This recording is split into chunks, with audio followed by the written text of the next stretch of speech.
যদি এমন কিছু করা যেত যাতে মল্লার ঠাকুরপো ছোট ম্যাডামের সম্বন্ধে ভালো ভালো কথা বলতেন, তাহলে কত ভালো হতো না? ছোট ম্যাডামের খুব ভালো লাগতো। কিন্তু সেটা কি করে সম্ভব পিলু? আমাকে একটু বলে বোঝাবে? পিলু, বাবাকে বলো, বাবাকে। দাঁড়াও, আমি সুযোগ বুঝে বাবাকে ডাকছি।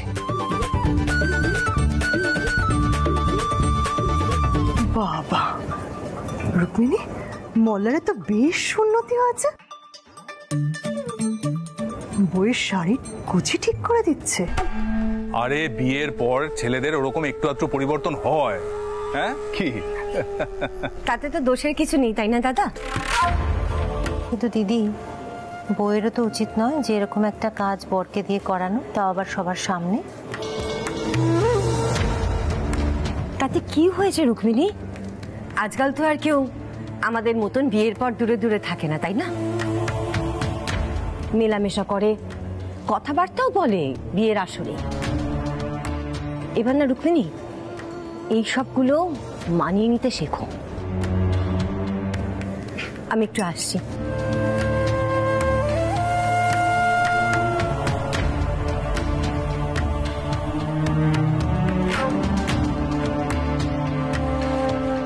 বাবা, তোমার যা তো দেখছি এখনো সেই তেজ ধরে রেখেছে রুক্মিণী। সেই আমি কিছু করতে পারলাম না।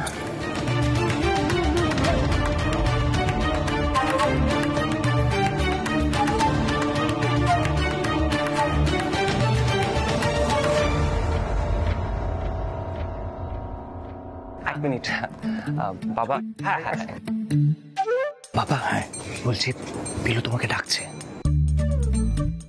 তুমি সুযোগ বুঝে এসো, ঠিক আছে? এসো তুমি।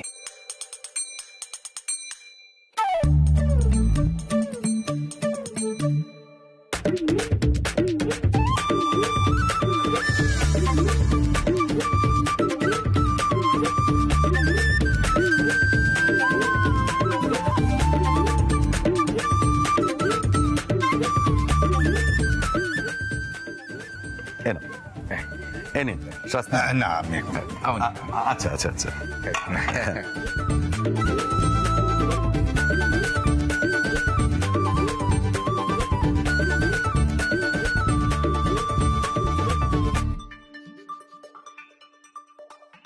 আচ্ছা সব্যসাচী, এই যে সুরমণ্ডল আর বসু মল্লিকদের মধ্যে যে রেষারেষির ব্যাপারটা, এটা কি সবটাই মিথ্যে? হ্যাঁ, সে বলতেই পারেন। আসলে এই যে সুরমণ্ডলটা না, এটা যৌতুক হিসেবে রিজুলা মুখোপাধ্যায় তার জামাইকে দিয়েছে। কি হলো উদয়? আরে আরে বিষম খেলে নাকি? রাখো। সহ্যের তো একটা সীমা আছে। মানে এত বড় একখান খাইলাম, মানে পানীয় নিলাম আর কি, নিতে পারতাছি না। ওরে বাবা, গন্ডগোল হয়ে গেল।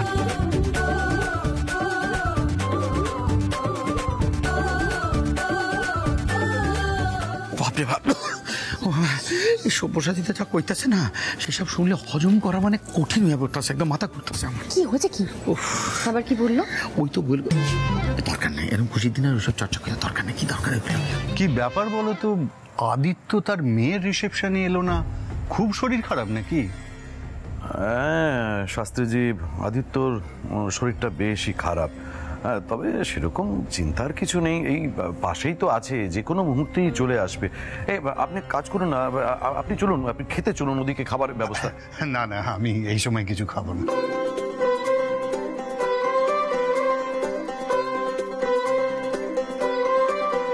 আমি একটা কথা বলি, মেকি পৃথিবীতে কতক্ষণ বলো তো দাঁত বার করে পোজ দিয়ে ছবি তুলতে হবে? আমার কিন্তু বিষয়টা অসহ্য লাগছে মা।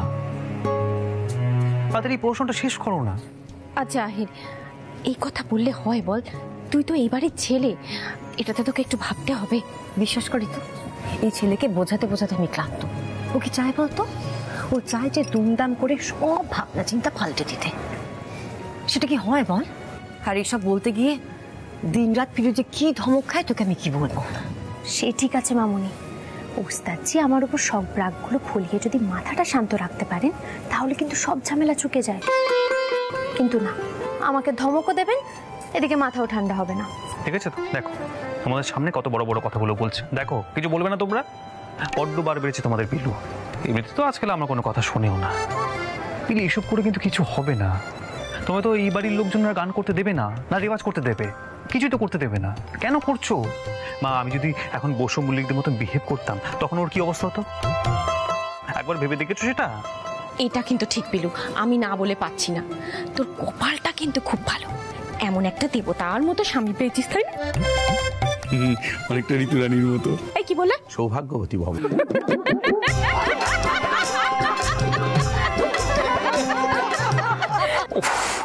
মা বাবা, এই রিসেপশনের মধ্যে তোমরা ঝগড়া করো না প্লিজ। এই চুপ কর তো। চুপ কর তো। পিলু, তুমি তোর প্ল্যানটা বলো তো। এই আইডিয়া খান কি, চিন্তা খান কি আছে? না না, ওর এই উদ্ভট আইডিয়া কিন্তু একদম শুনতে চেও না। ওর আইডিয়াটা কিন্তু আমি বলছি যে রঞ্জার সম্পর্কে ভালো ভালো কথা মলারের মুখ দিয়ে বলাতে হবে, সেটা কায়দা করে। কখনো সম্ভব? তোমরা বলো, সম্ভব কি সেটা? এইসব করে কি হবে পিলু? রঞ্জা কি এই বাড়িতে বসে সেতারটা বাজাতে পারবে? না তোমাকে এই বাড়ির লোকজন রেওয়াজ করতে দেবে? বলো।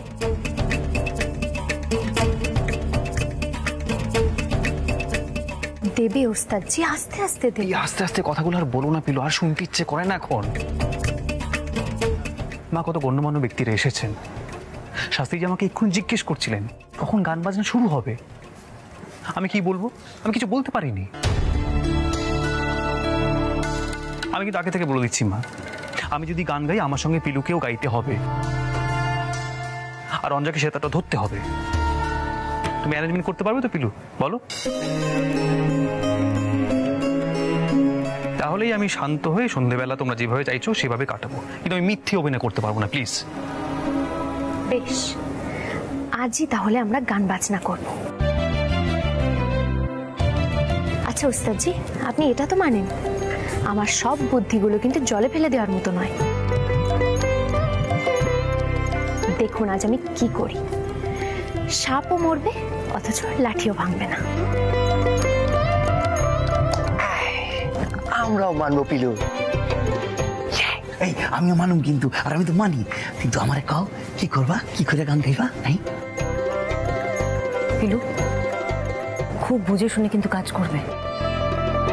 আজ এখানে বাইরের অনেক লোকজন আছে, খুব সাবধান, আমি বলে দিলাম। কাকাবাবু, রঙ্গনদাদা, কাকিমণি, তোমরা শোনো আমার বুদ্ধিটা।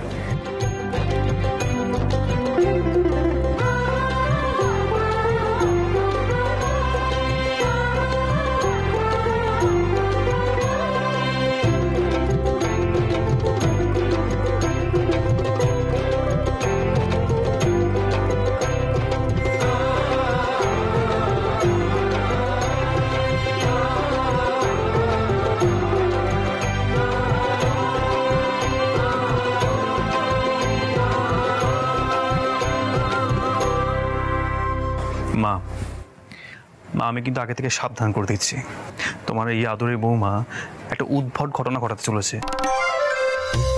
এরপরে যদি এই বাড়ির লোক ওকে কিছু বলে, আমি কিন্তু সেটা মানবো না মা, কিছুতেই মানবো না, আগে থেকে বলে দিচ্ছি। আমি এক্ষুনি আসছি, ওখানে যাই।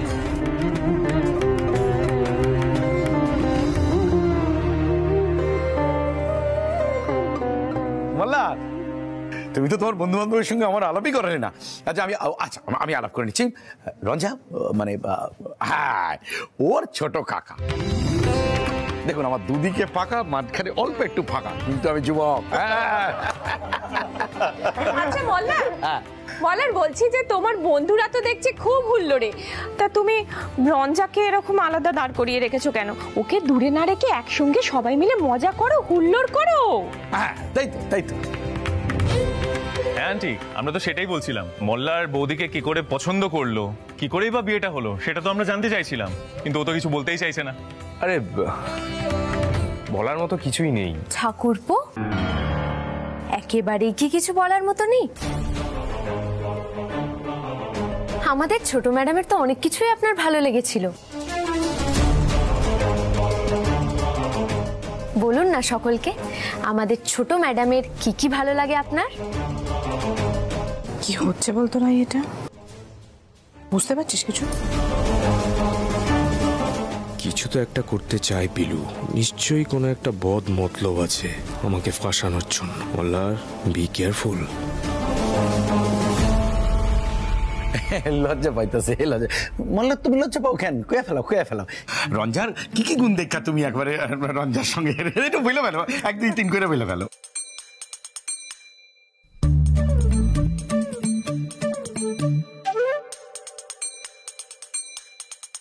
বল না মল্লার, না হয় বৌদিকে একটু সুখ্যাতি করলি, তাতে কি আছে?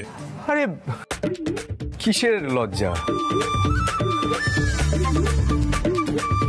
তা লজ্জাই যখন নেই তখন বলো না মল্লার, রঞ্জার কোন গুণটা তোমার সব থেকে বেশি ভালো লাগে, মানে কোন গুণটা তুমি সব থেকে বেশি পছন্দ করো আর কি?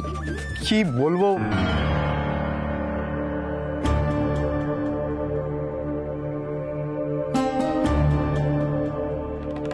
আরে না না, বলতেই হবে, ছাড়বো না কিন্তু। আচ্ছা ঠিক আছে, শান্ত। বলছি তোরাও না পারিস। রঞ্জা খুব স্মার্ট হলো।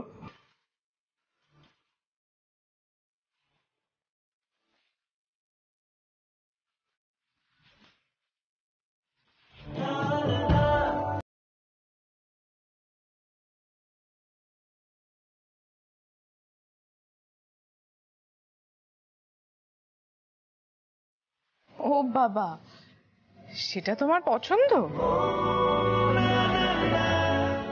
ছোট ম্যাডাম, পছন্দ কেন হবে না? নিশ্চয়ই পছন্দ, নয়তো ঠাকুরপো বলতেনই না। হ্যাঁ তাই তো। আর কি ভাল লাগে কুয়া ফেলা? কি বলবো, রঞ্জা খুব বুদ্ধিমতী।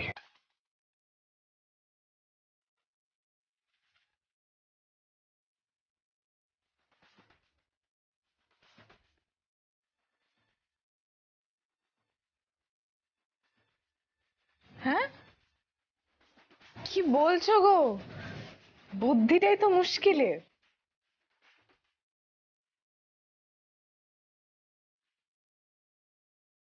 আচ্ছা, বৌদির আর কি ভালো লাগে, মানে রান্না, হাতের কাজ বা গান বাজনা, কি? কি মুশকিল, কি শুরু করলি বলতো তোরা? রঞ্জা খুব ভালো সেতার বাজায়।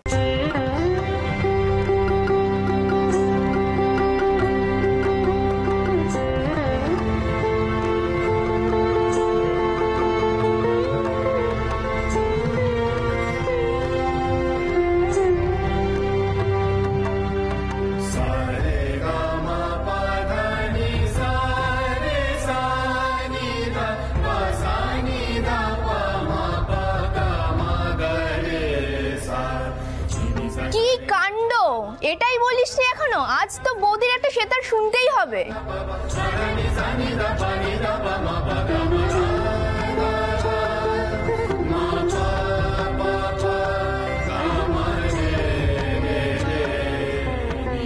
তাই বলছি, মোল্লার তো গান বাজনা ভালোবাসে, তোদের বাড়ি তো গানেরই বাড়ি, বৌদি গানের জগতে হবে না সেটা কি হতে পারে?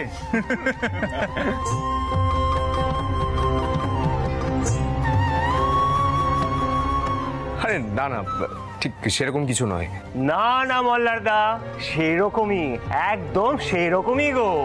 রঙ্গন, তুমি খারাপ আছো কেন? হ্যাঁ, যাও রঞ্জা সেতার খানা লয়ে আস, যাও। আরে অতিথিদের মনোবাঞ্ছা কখনো অপূর্ণ রাখতে নাই, তাহলে গৃহস্থের অকল্যাণ হয়। যাও লয়ে আসো। কইতেছি কি, আপনারা সব শুনবেন তো? হ্যাঁ, একদম শুনবো, আজকে শুনবো, না শুনে যাবই না। যাও,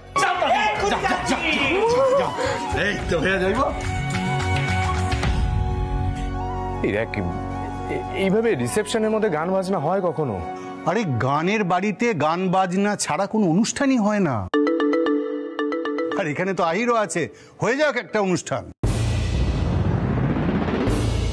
হ্যাঁ শাস্ত্রীজি, আমি তো গানটা গাইতেই পারি, কিন্তু আমার সঙ্গে না পিলুকেও গাইতে হবে, আর সেতারে থাকবে রঞ্জা।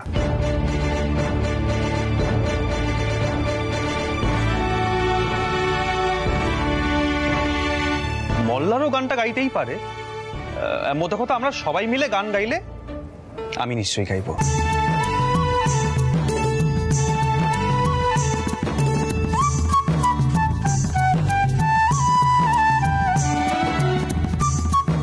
সব্যসাচী সবাইকে গাইতে বলো। আর কি সব দেখছিলাম সোশ্যাল মিডিয়াতে যে তোমরা নাকি মেয়েদেরকে গাইতে দিচ্ছ না।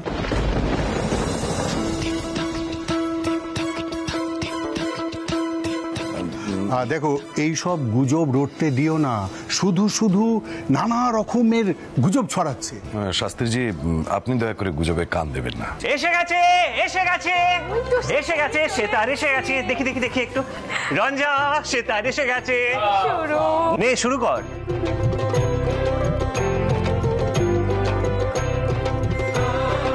রঞ্জা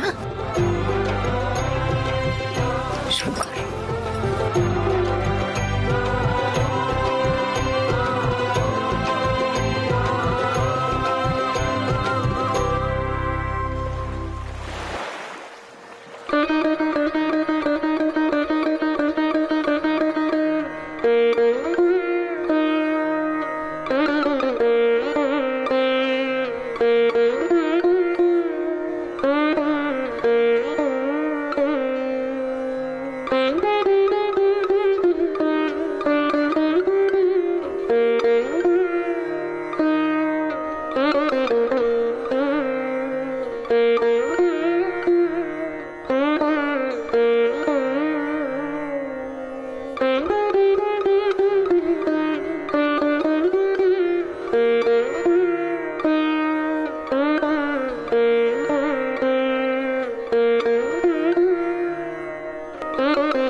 वही ठंडी पूर्वाई रत्ता देखे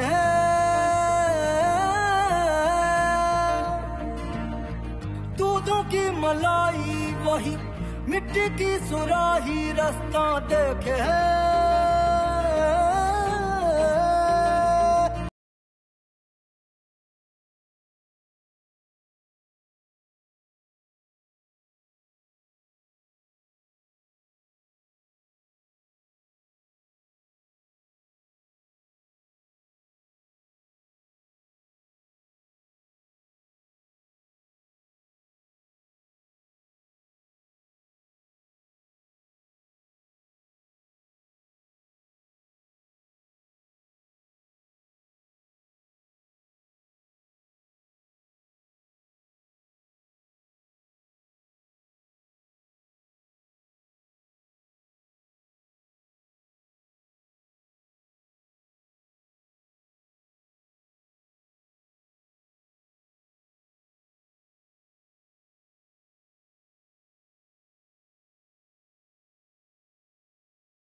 কি ওস্তাদজি, গান হলো তো? আর শর্ত অনুযায়ী আমি তাহলে আজ শান্ত হলাম, চলবে তো?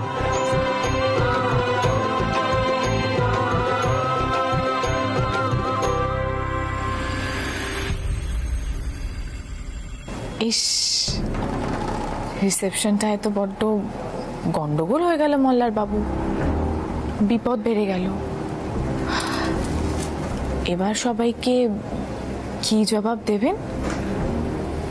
আমি কিন্তু কিচ্ছু করিনি, এটা মনে রাখবেন, কেমন?